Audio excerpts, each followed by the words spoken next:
Praise God, biyaya po sa mga pagkakataong ito. Marami pong tumanggap sa salita ng Diyos. Tunay nga po na mabuti.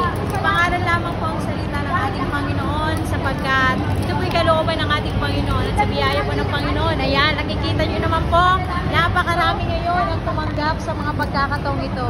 Salamat sa mga tumanggap sa salita ng Diyos sa umagang ito.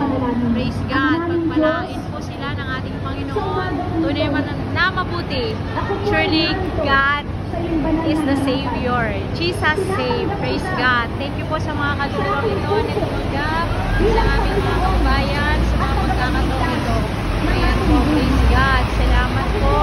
Pagpalain nawa sila ng ating Panginoon. Purihin ang Panginoon. Ayan po. Salamat pagkat mabuti ang ating Panginoon.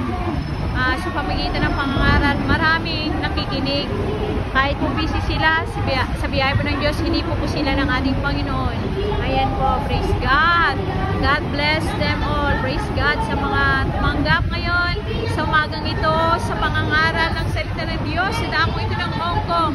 Ngayon po ay Typhoon 3. Pero sa biyaya po ng Diyos, hindi po kami nahadlangan ng typhoon.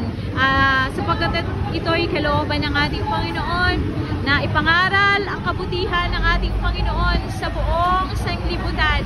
Salamat po, pagpalain po tayong lahat ng Panginoon. Ayan po, sa biyaya po ng Diyos. Ayan, medyo mahangin po ngayon at naulan. Ayan, medyo nakikita nyo naman po. Ayan, nahangin na rin po sa mga pagkakataong ito. Typhoon 3 po ngayon.